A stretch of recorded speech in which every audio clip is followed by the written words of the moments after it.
This is a key question that I often get is when can you access your superannuation?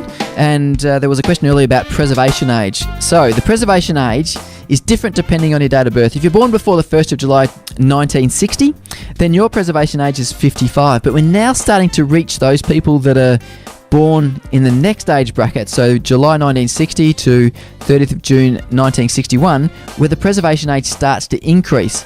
So that's the age at which you can access your superannuation. So for those born after 30th of June 1964, your preservation age is 60, so you aren't going to be able to access your super until you're 60 years of age. So check out your date of birth, and then check out your preservation age. It's the age at which you can access your super money. The way in which you can access your superannuation money depends on whether you've satisfied a condition of release or not.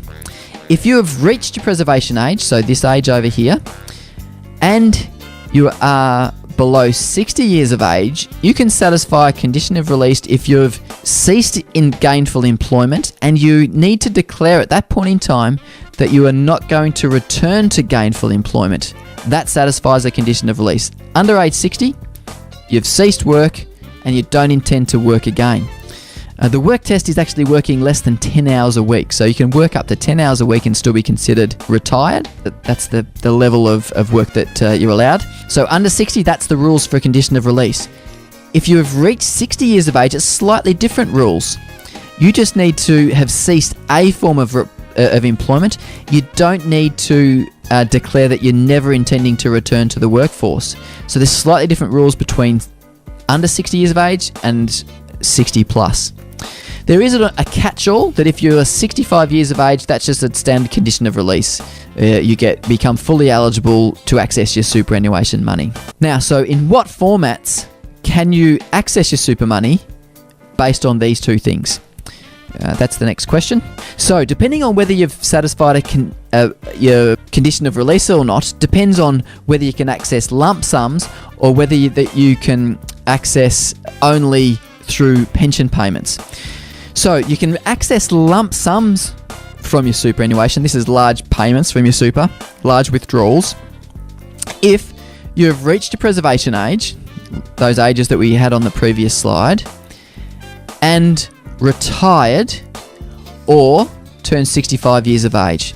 That means you've reached your preservation age and you've satisfied a condition of release. That means you can draw lump sums from either your pension account or your accumulation account. You just need to be aware that if you are under 60 years of age, there's a tax-free threshold of $185,000 for the 2014-15 financial year. I haven't updated that slide, sorry.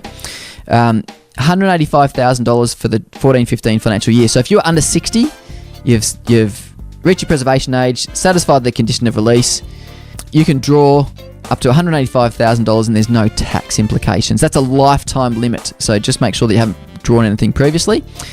If you're drawing more than that and you're under age 60, just be careful of any tax implications of it.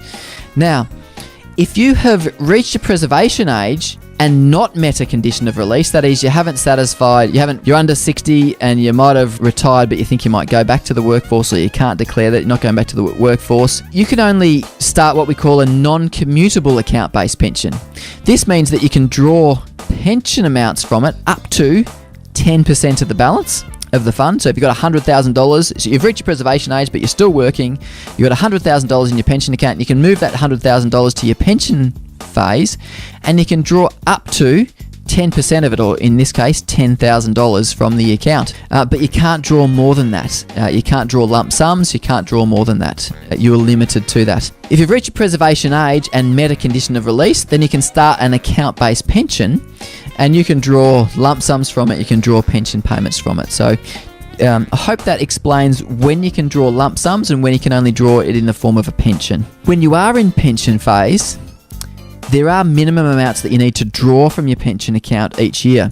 So, and that's age dependent. If you're 55 to 60 years of age, you've got to draw 4% of the balance. So if you've got $100,000 in your pension account, you've got to draw $4,000. If you're 65 to 74, it increases to 5% of the balance. So if you've got $100,000 in your pension account, you've got to draw $5,000. And that increases as you get older, to the point that when you're 95, you've got to draw 14% of the balance each year.